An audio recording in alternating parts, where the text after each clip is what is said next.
technology. Okay, are we good to go? Yep. Fantastic. Thank you for having us. My name is David Abramowitz. I'm the Chief Technologist for Trend Micro Federal. I've got a whole team behind me, including former CIO of HUD and former CISO of Secret Service. So when the questions get over my head at the end, I've got a lot of talent to back me up. So let's get started. Hopefully this is showing up okay for everyone. All good. All good. All right. We go here and off we go. All right. So Trend Micro has had a singular focus for the last 30 plus years on cybersecurity. We lead the market in continuous innovation, including things like high performance security for virtual environments, optimized security for cloud workloads, writing style analysis to stop business email compromise. So that's kind of cool. We actually learn the writing style and wording of a C-level executive and to prevent fraud. We've also got specialized IoT security for environments where deploying agents is not permitted, like a hospital machine or something like that. We've got over 250 million global sensors powering our smart protection network, which is basically like our global threat watch and sharing. So we're able to say one customer finds a new 0-day file or a new URL that's malicious, we can share that out to the rest of our customer environment. Some of the things that aren't on this slide necessarily that I would like you to know about Trend is that we have a tremendous giving back to the community. We have an Internet Safety for Kids and Families program where a bunch of us volunteer and go out and talk about digital citizenship to kids and adults. We work closely with organizations like NECMEC, Center for Exploitation of Children, because there are images that come across people's screens and we work with them to prevent those from coming into our customers' environments. So something that's not known, but it is behind the scenes. We do 3 times a year a volunteer home building trip to the Philippines to build homes in poor communities. And we always do a service project when we have a sales kickoff to make the environment that we're visiting even better than we left it. So that for me personally gives me a lot of pride as a trender. You see there we have over 7,000 people that are passionate about security around the world. And being surrounded by people like that really makes it a great place and a great company. We also have a very large research arm, and I'm going to talk about that in a few minutes. But I wanted to mention there's a forward threat research group that works with the FBI, the CIA, and Interpol to take down cyber criminals and cyber criminal rings throughout the world. Meanwhile, as the years have gone by, threats have increased in both complexity and capability. When I first started at Trend Micro in 1997, there was no such thing as an email with an infected attachment. And now a single operating system or application vulnerability can allow a cyber criminal to cause incredible amounts of damage across the entire organization. So the enterprise attack surface is always changing and includes everything in your data center, either on-premise or cloud workloads, cloud native apps, cloud storage, users that are either in the office or working from home or in a coffee shop, an airport, and they're accessing email, SaaS-based applications in the cloud, using their laptop, phone, tablet, and all of this is happening across the network, both internally and in the cloud, and that is a lot to get your arms around. All of that data has to be collected, correlated, prioritized, and presented in a way that allows SOC teams to understand, communicate, and mitigate cybersecurity incidents across the enterprise. So our focus, taking that ever-expanding attack surface in mind, is to constantly be in this loop of discovering the attack surface, assessing the risk, and mitigating that risk. We do that in 3 areas that encompass the attack surface. And that is through our Cloud One services, our Workforce One focusing on the user, and Network focusing on breach detection and that sort of thing. So we correlate all that pertinent data from all three of these areas into a unified platform and power it with global threat intelligence. That threat intelligence needs to stay ahead of developing threats so that our customers can be protected ahead of any security patches being made available. To that end, I think it's important to understand where that comes from for Trend Micro. And that is our zero-day initiative, or ZDI. You may have heard of ZDI through things like the Pwn2Own competition. We will gather vulnerability researchers, award them all kinds of great monetary prizes for doing things like breaking into the Tesla infotainment system, which was actually done in one of our most recent competitions. We pay them handsomely, and then we responsibly inform the vendor of that vulnerability, whether it's Adobe or Microsoft, whoever. They've got 4 months to either put out a patch for that vulnerability or do nothing before it gets publicly disclosed. And during that 4-month period, we've already determined what that vulnerability is, how it works, and what filter we can put in place for it, and things like tipping point and edge devices that can then protect our customers 60, 70 days average ahead of that vulnerability becoming publicly disclosed. We've got hundreds of internal threat researchers and data scientists. We've been invested in AI and machine learning since 2005 because it's been a long time since signatures were enough for sure. We've remained the top reporter of Microsoft and Adobe vulnerabilities worldwide, detecting billions of suspicious events and attacks in home networks alone, that many. And we've remained the top vulnerability supplier for ICS cert. The forward threat research team, which I mentioned before, working with agencies here like FBI, CIA, and Interpol to take down cyber criminal rings. There are over 10,000 external white hat researchers supporting ZDI. And there was another email that came out this morning from our forward threat research team about looking at things in the Caribbean and Latin America, since adoption of technologies are increasing there. And we're looking at, we put out a report for those environments for things to watch out for, since there's new technology, there are also a lot of people working from home. So this is really the brains behind the threat intelligence and the vulnerability research that we do at Trend Micro that powers all of the rest of what we do. And when we take that and feed it into this real-time tactical cloud-based security operations hub, which is Vision 1, we're able to give visibility across the enterprise, understand the risks, and rapidly detect and respond to the incidents. What you're seeing at the bottom of the slide here is where the sensors are feeding data into the data lake. I'm going to get into that in a second. From the different areas: endpoint, server, cloud, email, network, and mobile, all correlated and analyzed and combined with our threat intelligence into a security abstraction layer, which allows you to create policies, see the risk insights, and act on them. And that's where Zero Trust is going to fit in for us, which I'll get into in just a sec. So that's a bit about who we are and what we do, and the power of our threat intelligence engine that enables us to protect our customers in a very unique way in the industry. So how does this all power Zero Trust architecture and strategy? So for that, we're going to step back and take a look here.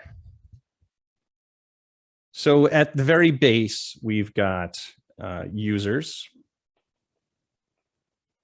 Let me make sure this is coming through. You're good, David. We see it.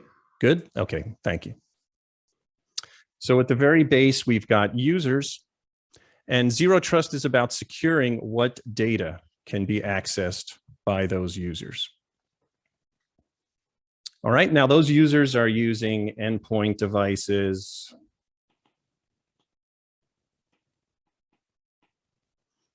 All right, and they're using them over a network to access applications and workloads. And those are stored on either they're native or they're in the cloud to get at that data. Enterprise security systems typically have sensors at each of these layers. I'm going to draw my fancy magnifying glass to represent the sensors. And so those sensors detect malicious activity. And today, those systems have protection elements at most of these layers. So most or all of these layers. So draw my fancy protection shield.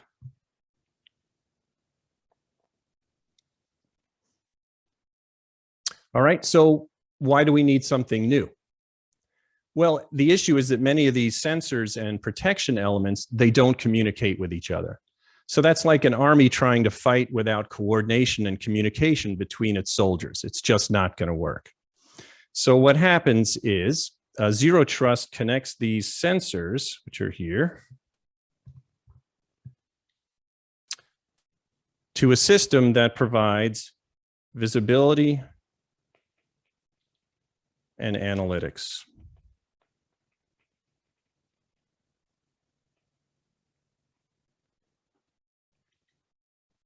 All right. And the analytics system then feeds automation. Oop, let me bring that down a little.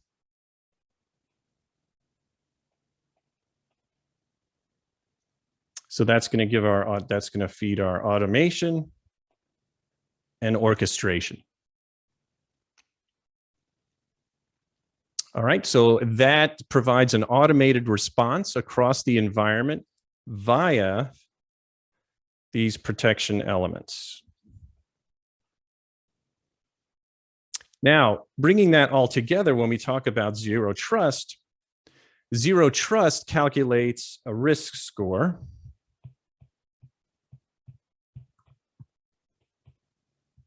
Okay, for all these users and the devices, which can be used to change what data the user can access via automation. So we are the only vendor currently that can provide the most complete end-to-end visibility from users to the data, while also providing the analytics, response, and integration with third-party systems. We do that through standards-based methods. And that integration is really important because it allows us to bolster an organization's security as opposed to requiring an all-Trend Micro solution. Yeah, would it be good if our customers had an all-Trend Micro solution? Sure, it would make everyone on the team on this call happy. But that's not the reality. And what we need to do is figure out a way, which we do, to share the threat intelligence with third parties. And I'll show that in a few minutes. I was at a meeting with a customer a little bit ago, and they sort of fleshed that out for us. We were talking about a competitor that they had in the environment. And they said, look, I don't care if you, Trend Micro, doesn't get along with this competitor that I have in my environment. At the end of the day, the real enemy, the real threat is the people coming in and trying to steal my data. And if you can't figure out a way to play nice, then I'll kick you both out. And that's very informative and awakening, and it makes a lot of sense, right? So we can't just isolate ourselves on an island anymore like we used to years ago. We have to responsibly share threat intelligence where we can. And we do that where other vendors have an API available that we can use to share new files that we find that are malicious, or URLs, or that sort of thing. So where this fits in then with Zero Trust, specifically the pillars that we talked about, and it's funny that we were given these slides just before, because we had already filled them in, but here they are. So these are the pillars. Now I will tell you that we chose the color red to fill in, obviously, because Trend Micro's color is red. The red means we're there, not we're not there. So when you see the overlay of this slide, that's where Trend Micro can help. And where we're going to focus today is more about the right pillar here, the visibility and analytics all the way through, because that's where our security abstraction layer is. And that's where we're going to be able to collect and correlate and give a SOC team, where's the sniper? What are they after? How do we remediate? Where are my weaknesses? And so on and so forth. So that's where we're going to focus on the visibility and analytics. So let's take a look at what that looks like.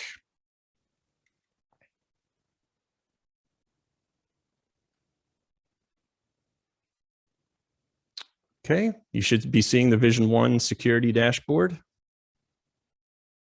Confirm, David. Perfect, thank you. So just taking a look at this, this is the platform that everything comes together in. I just want to show you a few things here before we get into the Zero Trust Risk Insights.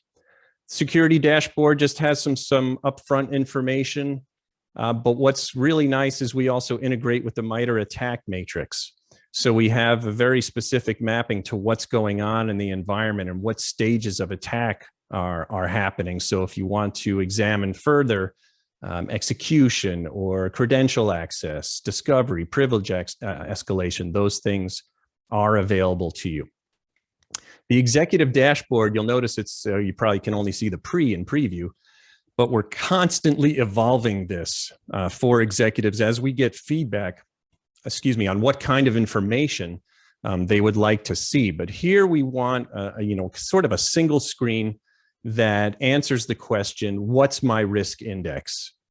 And as well as how I compare with companies that are my size or in the region or the industry, where do I sit and where are my exposures? And also, what does my attack surface look like? So where are my devices? How many do I have that are discoverable? How many that are just laying out there without anything on them? Which ones are exposed? Which ones need an assessment? Which ones have managed agents on them? So a lot of information just up front. And the exposure itself. So where are my unpatched vulnerabilities? Where are the activity and behaviors coming from? So different types of things here you see coming soon, because like I said, this is constantly changing. We had an original version of this that we're just modifying now because we're getting feedback that the executives want to see, what are the CVEs in my environment that are highly exploitable? We do that by actually examining the host machine and that host device, figuring out what applications are running on it. What is the operating system patch level, and thereby what are the exposed vulnerabilities that are not patched yet, and we'll put filters in place to prevent exploits of that patch. But in the meantime, the CEO, the CISO, the CIO want to know where are those unpatched vulnerabilities that we need to act on. And then some other things here, an attack overview. What are the phases? Obviously, you don't want to see anything in impact, right? But you want to catch things and remediate against them when they're in the front parts of general, initial access, persistence in the environment. Credential access is always a big one as well. And a little bit of a bonus, the security configurations. So what are my operating systems? What's the population of each one of those? Where do I have protection? Where do I have a sensor, an XDR sensor that's feeding the information to Vision One? What's the adoption rate of the key features that we recommend with best practices? Right? So right away, I can see things like, oh, my virtual patching is really down. It should be up. This is the capability to block exploits of unpatched vulnerabilities. So just sort of an overall view of the executive dashboard. So really what we're here for today mostly is the Zero Trust. So we have a couple of apps, which I'll cover in a minute, but just to give you an insight into this, we have Zero Trust Risk Insights, and there are 6 feeds into that system. So we're looking at things like account compromise, and that can include leaked account information, suspicious user activity, targeted user accounts. All right, so we can see some of those here, and you can see what was the source of that. It's a vulnerability detection. This is a sensor on the email. So remember, since we have sensors in all of those different places, we're actually coordinating the email too, in this case, Office 365. So we can look at things like, oh, this is a new phishing attack. Well, phishing attacks start from email. So we don't just say, there's an event on the endpoint. We've remediated it, and we hope that's the end of it. We can actually go deeper and say, okay, there's an event on the endpoint. It started with an email. And by the way, that same email is in your Office 365 in these 24 user inboxes, ready to be distributed and clicked on again to restart the attack or do more damage. So having all those things coordinated is a really great advantage. Vulnerability detection, I talked about that. So we're able to examine a host and see, or device, and see what vulnerabilities are on it, either at the operating system level or at the application level. Anomaly detection, that can be web activity, network activity, email activity, cloud service usage, storage usage, user profiling happened. And you can see that even things down here, security settings are not optimized. So again, we're looking at the settings that are in place and the configuration and helping our customers make sure that they're adhering to best practices for that particular solution. Cloud app activity. So this is going to include cloud app reputation. So we want to know what the score of a particular cloud app is. Is it doing something malicious? Is it a site like, I don't want to pick on Home Depot, but they're on this screen. Is it a site like Home Depot where everything is great, except for the page where you pick out drills? That page is actually serving up malware. So we're looking at that sort of thing. Cloud app usage. Where are your users going, and what cloud apps are they using, and are those approved by you for usage? Hey, David, before you move on, would you mind putting your mouse over the sales app down there as well? That's highlighting a supply chain attack. So the one under Home Depot, there's a little indicator there. Yep. If you float your mouse over that indicator on the right-hand side, this is also showing that there was a recent breach. And so user accounts were compromised potentially at that time as well. And if you click into one of these apps, we actually explain, why that risk level actually exists. So when you click into one, you'll see all the different categories, and you can even overwrite this risk level if you feel that this is an acceptable risk to your organization. Thanks, David. Cool. Thank you, Chris. Appreciate it. I love my panel. All right. So that's cloud app activity. XDR detection. So this is going to be, I'm going to get into this a little bit later. Workbench alerts. Workbench is basically the work you need to do. It's fired off by things matching attacks or threats, matching a detection model. And when that detection model is matched, it creates a workbench. And that's where we put the user or the SOC analyst, and here's the work that needs to be done.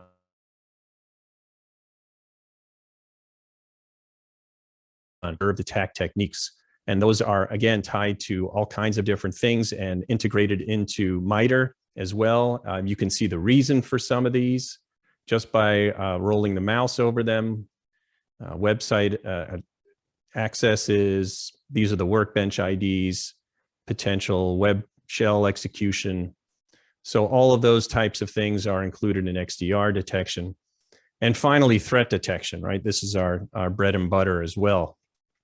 So web threats, mobile device threats, connected app threats, endpoint threats, email threats.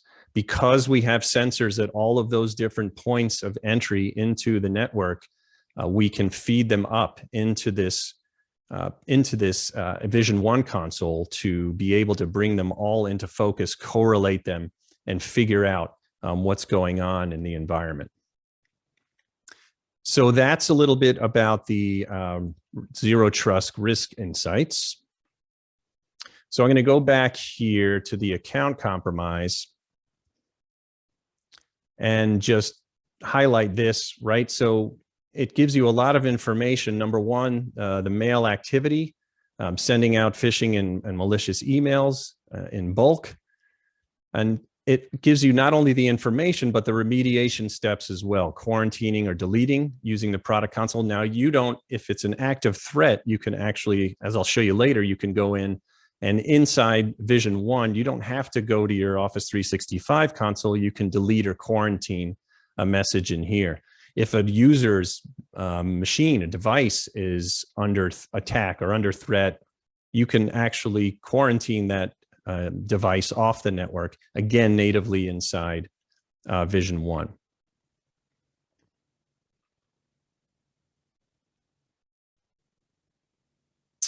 All right, and for the vulnerabilities, I thought I had a few here. The nice thing about the vulnerability detection is that we're also looking at out-of-support operating systems. So if you're running systems on Windows 2003, say, systems that Microsoft is no longer going to patch should there be a vulnerability on them, we are going to put the filters in place for that, and we'll basically support those out of date or out of support or end of life operating systems for another 3 to 5 years to give you time to migrate from them. But those older operating systems are big targets because threat actors know that there will not be any patches for them from Microsoft, say. So we're always looking out to make sure that we put a filter in place to prevent the exploit there. Okay, one thing I do want to mention is this data source up on the right. And again, some of these things, or a good number of these things, the more sensors, the more Trend Micro sensors we have in the environment, the more complete the story we can tell, right? But that doesn't mean that we're only relying on the Trend Micro systems. As you can see here, the different sensors, but we're also pulling in Azure AD, Okta, Office 365, Qualys, Splunk. So we're integrating these systems and allowing us to give the fuller picture so we can get access to the items here in the data target section. So important there, and not only that we're pulling in other things, but that even if our customer is running something else on the endpoint for protection and it's not Trend Micro, we can still deploy a sensor onto that endpoint and collect the data. So again, like I was saying before, yeah, ideally we'd love everyone to have Trend Micro throughout the entire environment. But even without that, we can still provide additional value and pull in the data from that endpoint that's not running Trend Micro. One thing I do want to highlight here in the cloud activity, which shows up, so what's happening for the users in terms of cloud apps and such, is there is geo here. So if there are any sensitivities to where things should be, where systems should be logged into, or where apps are supposed to be, but they're showing up in different places. So we're using this kind of geolocation to track where a user's logging in from. If they're normally supposed to be logging in from Washington, D.C., and suddenly we see them logging in across the globe, something might be up, right? So we're going to keep track of those types of things and figure out where they're actually attempting to log in from, correlate that with everything else that we're seeing. So any combination of these risks come into play when we talk about a user in the first two scenarios that we were given by ATARC. For instance, who's working remotely, accessing cloud applications. The user happens to change to administrator mode, changes location. Any one of those events in isolation may not mean too much, but compounded, they could trigger a detection model and the creation of a workbench. And so let's isolate on the privilege escalation in this case. So to do that, we'll look at the MITRE attack matrix mapping, because privilege escalation happens to be one of the techniques. So we'll go to the security dashboard. Here's our MITRE attack. All right, so we'll take a look specifically at privilege escalation. We'll click on that. And I'm going to be very interested in what the machine name is here that's got a bunch of these privilege escalations. And we see here that it's this SASE PC1. All right, so now I'm going to go back to Zero Trust Risk Insights. I'm going to look at risk users' devices. Sure enough, there's my SASE PC1. So I can click on that and then get all of the information that I need, including something that we're interested in. Okay, so normally this is supposed to be logged in by just a regular user. But if I click on the users tab, I can see that Yvonne normally logged in, yes, but oh, suddenly there was administrator login. So that kind of privilege escalation that's going on, we're going to track that. That is one of the techniques used, of course, in a threat cycle. So we were very interested in that one in particular. All right. So in terms of the cloud application usage that we have in scenario 2, using 2 of the apps here that are secure access rules, right? We saw the Zero Trust RiskInsights. We also have Zero Trust secure access. So we have rules that we can define to in order to put policy around access to cloud applications. So for that, I'm going to use this Zero Trust access and take a look at the rules. So we'll go down to secure access rules, into private access control. Right, and here I can define, let's see, this rule is access to a file server. So here I can define what it is that I want to allow. Now it's going to apply either to specific apps. I can add internal applications, taking a look at all of my available apps here, and I can really fine tune what access the user should have to what cloud application.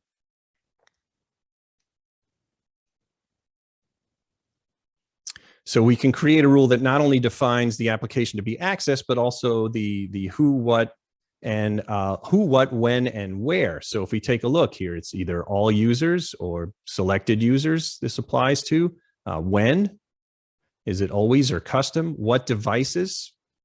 And I'm going to show you this posture item in a sec, because that's a very interesting one to either allow or deny network access. But what devices does this apply to? Is it everything with AV installed? Is it just contractor devices? So I can create all these device profiles that help me define this rule.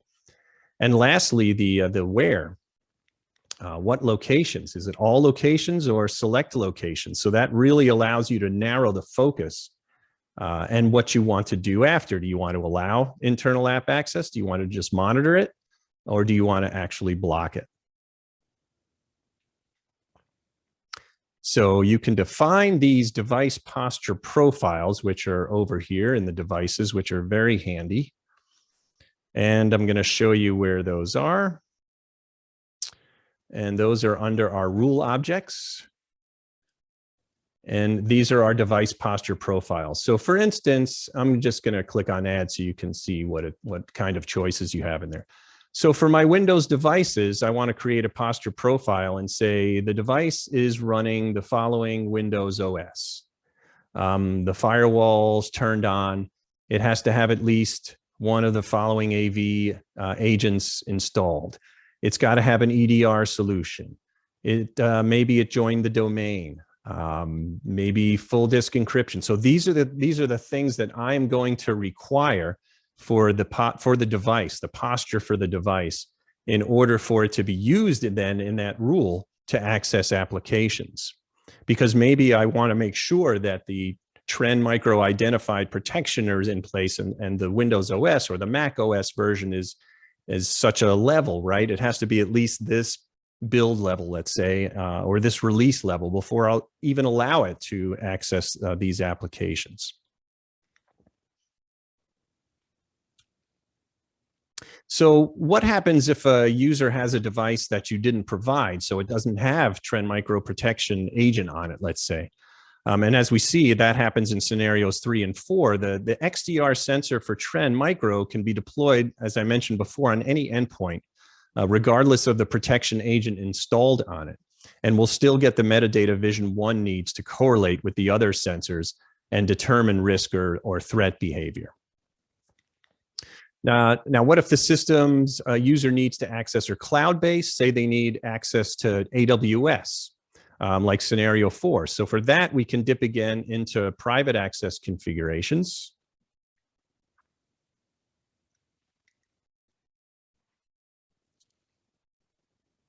Which are going to be down here in zero trust secure access.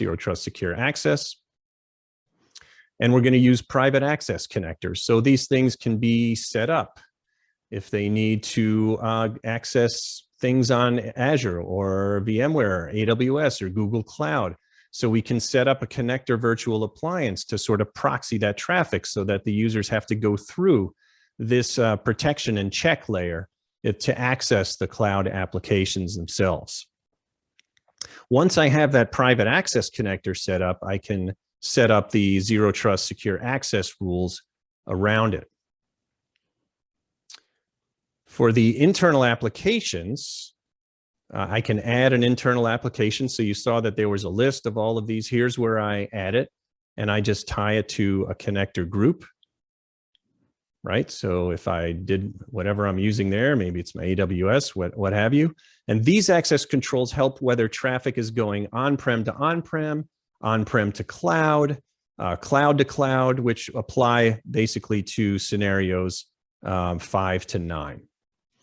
So let's take a look at sort of a live, it's a movie, but it's a live thing happening on how this all comes together.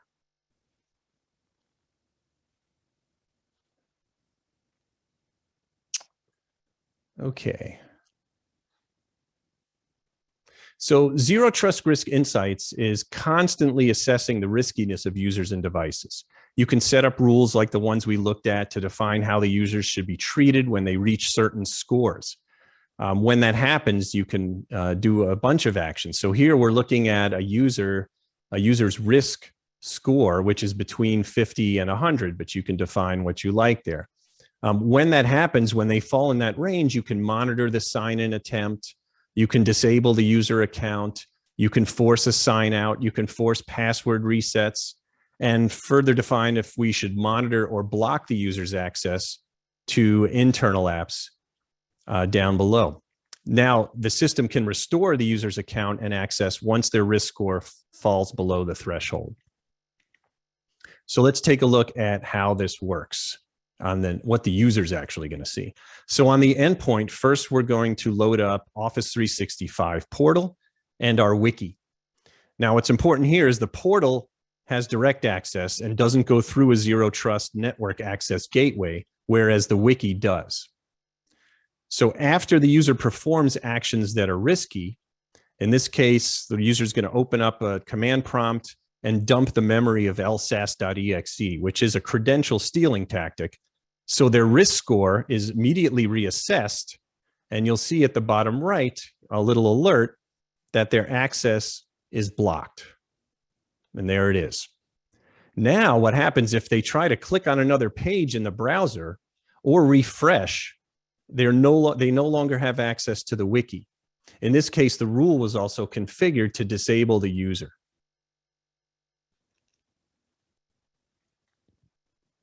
So this type of blocking is not limited just to the browser. In this case, in the command prompt, the user is going to attempt to run a PowerShell command. So even PowerShell trying to access the resources will be blocked. And you see the other warning on the bottom right. So that's how it's going to look in real time for a user that's got rules around it, zero trust access rules around it. And what that's going to be like.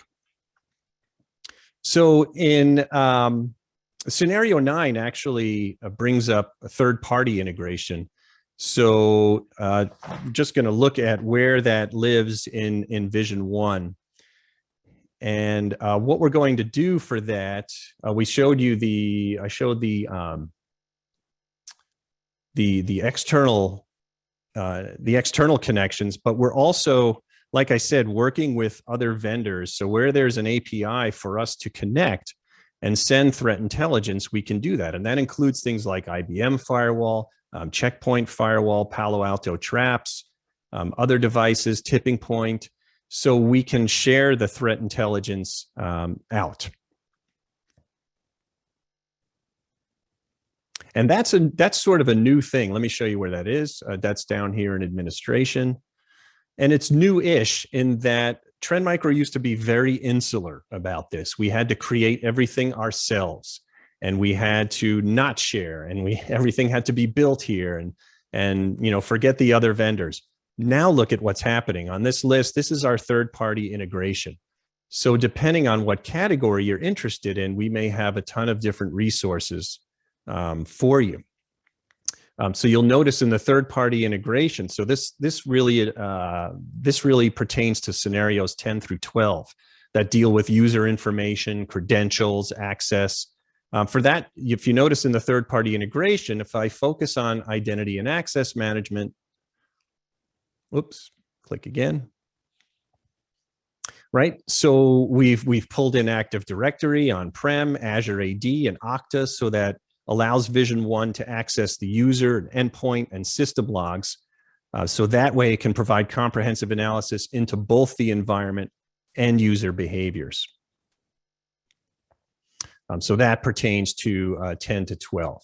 So just backing up a bit in our remaining time, I just wanted to pull up some of the highlights of the other unique capabilities of Vision One in terms of threats. And one thing that I wanted to point out is our threat intelligence, and specifically our intelligence reports. Now, one of the gentlemen that's on the panel today, Ed Cabrera, who's the former CISO of Secret Service, is constantly serving us a great diet internally, emails of reports that come out of FBI, for instance, on new threats. And as these things come in, we're ingesting them into this platform. And so any new threat will show up here, and you can get some more information out of it. If you're familiar with what's going on, which I'm sure we all are in Ukraine, and the things that are coming out of that in terms of cybersecurity threats. RU ransom was first thought of as a potential ransomware threat just based on its name, but it's actually a wiper. And that's something that's targeting Russia, as it says. But we've got other threats in here too, Nokayawa ransomware, possibly related to the Hive family. So you can get information about it, who the affected country is or countries are. Is there a campaign around it? What is the platform that's affected? So you can see we're not just focusing on protecting Windows and Mac, but Linux is a huge part of what we do as well. And there are thousands of flavors of Linux. So we have to make sure that we're protecting that environment as well. So this is where the intelligence gets fed in, but we also use standards like STIX and TAXI, so we can both ingest threat intelligence in standards way and share it out using standards. So that's a bit about the intelligence reports. Now, where this becomes interesting is then we can build an assessment on those. So for instance, here's the log4j. So when things come out, or look up here in the purple, find out if Linux devices in your environment have been affected by the Samba vulnerability. And when you hit get started, then we'll go through this assessment, figure out of your attack surface, what are the endpoints that might have a log4j vulnerability, and where's there a patch required. So that threat intelligence feeds the security assessments that we can then immediately pass on to the customers through this security abstraction layer, and you'll be able to run these assessments to figure out, are you affected or not. I did mention the detection models and workbenches, so a little more about that. The detection models is sort of the brains of XDR, and you can see what is the model. Here's threat intelligence sweeping, suspicious download and execution of files via MSI exec, a description of what that is, what solutions they pertain to, and you can turn them on and off if you like, and filter up here if that's something that you want to do. But those detection models are created not based on a singular event. So remember I said before, if there's an event on a desktop and it gets cleaned, that may or may not be the end of that threat. That may just be one part of it. But if we see something on the desktop with that threat, and it relates back to a phishing email, which we saw in the email sensor. And oh, by the way, the network sensor, since we're watching the network, also had this activity that pertained to that.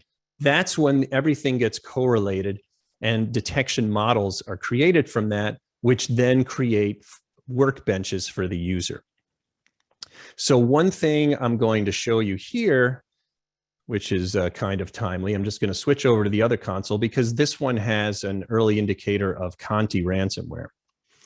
Now, it's an interesting environment now because a lot of intelligence analysts and a lot of our threat researchers are sort of not having fun, but having fun sitting back and watching anonymous Conti and Lockbit duke it out. There's source code being leaked from Conti, and that just helps us detect it better and shut it down. So there's a lot around what's going on in the Ukraine.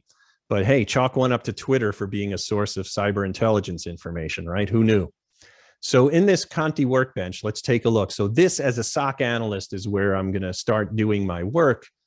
And it's really what we're trying to do here is focus on the 5 or 6 things that really need the SOC analyst's attention, not the tremendous number of alerts and things that are going to the SIM and everything, but filter that down based on our correlation and our analytics into what is it that I really need to worry about. Should pop up in a sec. Sometimes it's a little slow. And what you're going to see here is that we're going to provide all the metadata from all the sensors that can then be handed over to forensics for processing, including we can take a look at the network analytics. And come on.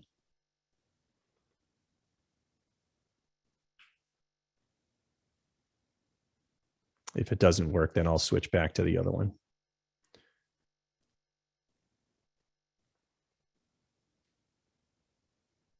Let me see if I can find one here. So this workbench, I'm not sure if this one has a network component to it or not, but we'll see.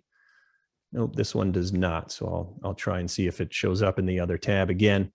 But right here, we're going to give what we call the execution profile. And I'm looking here for a system, an IP or a URL or something that's going to give me some network analytics. But right at the device level, you can take some response actions. You can isolate the endpoint right here. You can start a remote shell session into it, run a custom script into it. Now, if this were a network activity, we would have not only check execution profile, but the network analytics also. So let me see if it showed up. Of course not. Why would it do that? Oh, there's the circle. That's good news. That means it's waking up. So let's go back to the workbench. We're going to get any action.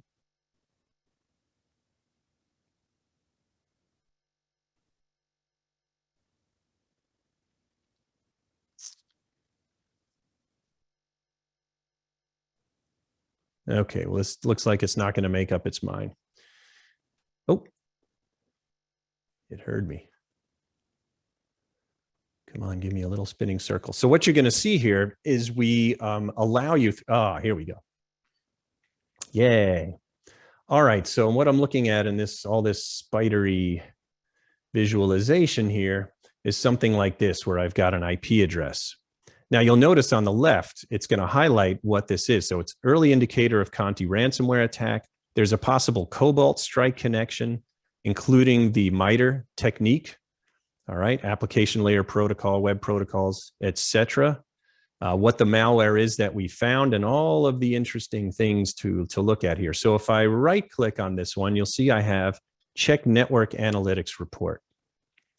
And this is really cool and really unique because what you'll see here, provided it comes back, there we go, is that we can play back the entire threat and what it did over time. So you see all these IP addresses and protocols and things that are happening and what the different indicators are. If I want to focus on any one of them, I can just roll my mouse over. Okay, where was the command and control callback happening? Where's the lateral movement? And where was it detected from? You'll notice with these IP addresses, if it's just an IP address, that means it does not have a Trend Micro protection agent on it. But we were still able to gather the metrics and the metadata from it and the threat information to include it here. And so what I can do as a SOC analyst is start playing this thing through and seeing exactly what it did and when it did it. So we can replay it and at any point, right, look at what's happening and what connections are being made and what's going on. I'm going to go back, hopefully. And I wanted to just use the second benchmark because it had some more information here, but not really critical. So what would happen here is you'd see the host name and things like that because we have an agent on it. So there's a little more definition, but this will allow you to play back the entire attack. Now, like I said, some things you see in preview here because we're using a CI/CD pipeline for this platform, and we're constantly adding things almost on I believe a weekly basis. One of the things that just got added was security playbooks. And so that will allow us to set up playbooks for things like, okay, the Samba vulnerability assessment, the Exchange vulnerability assessment for this CVE. We can take a look at the playbook and run it right here. If you want to see what it does, we can dive in there. And okay, this is going to be a manual trigger for the Exchange vulnerability assessment for this particular CVE. It's going to find the endpoints, particularly the ones that are Windows Server, all IPs. It's going to notify specific recipients, an email, this case, good old John Doe. It's going to run a custom script, a PowerShell script, which is this test for the CVE, and notify the SOC team about the results. So Chris, maybe you have a little more information about this. This is really, really fresh and just came out in the build. But if there's anything you wanted to add about the playbooks. Yeah, nothing specifically. I mean, I think everybody is, using or possibly wants to use a SOAR within their environment. This will be expanded upon to be able to allow that within the console, within the same XDR tools, within the same zero trust initiatives that you're trying to do. If somebody becomes risky, being able to take action on that, even beyond, just what you see within the playbooks today. Excellent. Thank you. So, again, and there are connections to Splunk, other apps like that, where we can feed the data, and right there you can see that it came from the Vision One platform. So we've got the network surveillance happening here to what's happening on the network, what are the threats that are going on. Vision One, the platform for visibility and analytics to bring that all together, whether the activity's happening on a desktop, a laptop, a mobile device, an email account, or the network, wherever it's coming from, we can feed and correlate that information into this really powerful oh, that's the second one. That's why it's slow. Into this really powerful platform and give a complete picture of what is going on. What are the risks and where the SOC team needs to focus its laser information the CISO needs to know, or the CTO, exactly what is my risk profile? Where do I need to shore up? And so we've left a bunch of information behind for more info. Really, the purpose for today, I hope, is to get some very interesting and in-depth conversations going around this. I think, like I said, this platform is constantly evolving, but really being able to ingest and correlate and put laser focus on what actions need to be taken is a huge win here. And we're going to see the zero trust risk insights and the zero trust secure access continue to evolve and provide more functionality. So like I said, I've got a terrific team here behind me, with me. And I want to open it up and thank ATARC at this point for having us. There's really, at the end of the day, no one vendor can do everything, but certainly together, a lot of us as vendors can help really protect our customers' environments. So thank you for the invite. It's been our pleasure to present, and we'll open it up for questions. Awesome, David. Thank you. Are there any questions? Let me look at the chat and see if there's anything going on there.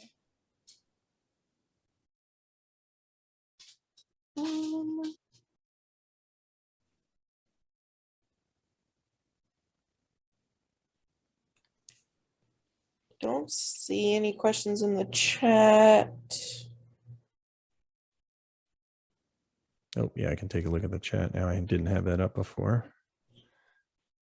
Looked like there was a question about FedRAMP, which was answered. I just got one from Gopal. How hard or easy to adopt this tool for environment? So this is this Vision One is a cloud-based tool, and really it's about standing up, just getting the URL, clicking on it, and start deploying sensors. And once those sensors are deployed, they feed into Vision One. So that's, we wanted to make this so that it's not an invasive sort of thing. And again, that it can be deployed, the sensors can be deployed alongside anything that might be on the endpoint. It's a very thin sensor, and we'll start feeding the data up to Vision One. There are sensors for the endpoint. There are sensors for email, network activity. So it depends on what pieces. You can sort of a la carte this, right? The more we have, the more sensor population we have, the more we can, the better the story, the more thorough the story and complete the story we can tell in the threat analytics, and the more precise actions we can take for remediation. But for sure, it can be sort of a piecemeal thing. So don't feel overwhelmed like you need to do everything at the very beginning, because it's not necessary. And Vision One, again, is a cloud-based environment. So there's nothing you need to deploy on premise. You're just accessing this just like I am as a website. This is the actual platform and interface that a customer would use and see. And then a follow-up question from the same person. He said, any impact performance for this tool? How secure is to deploy prod environment? I'm not sure what he means by prod. Production, yeah, he's talking about production environment. And again, if that's about this particular Trend Micro Vision One platform, it's entirely cloud-based. We host it, so there's nothing necessary on-premise. If the question is about the sensors, for instance, let's say you're running another vendor's protection on your desktop, just to deploy the XDR sensor from Vision One is very thin, and you can do it in bunches, you can do it in batches, you can do it to a single, however you want to deploy that is up to you. Now, David, if I can, also, please. When you're implementing the zero trust, there's two different strategy on limiting their connections to the applications, right? There's the ZTNA approach. Those, in order for that to work, there is a ZTNA connector that would need to be in your private cloud or within your data center. And that's what facilitates the communication between the end user and the network in which your application lives. And so with those connectors automatically load balance and failover. So you can launch 3 virtual appliances, you can launch 2. We help you visualize if they're being overtaxed, and recommend launching another one if needed or expanding.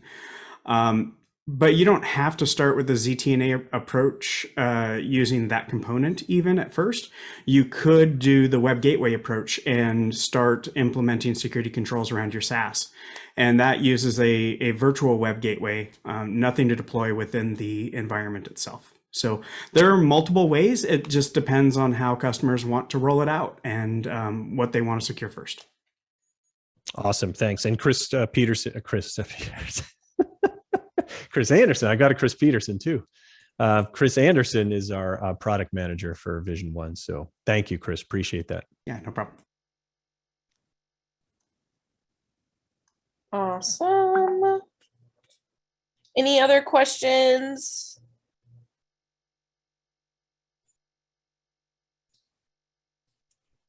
Going once, going twice. Okay, well, I'm going to stop recording.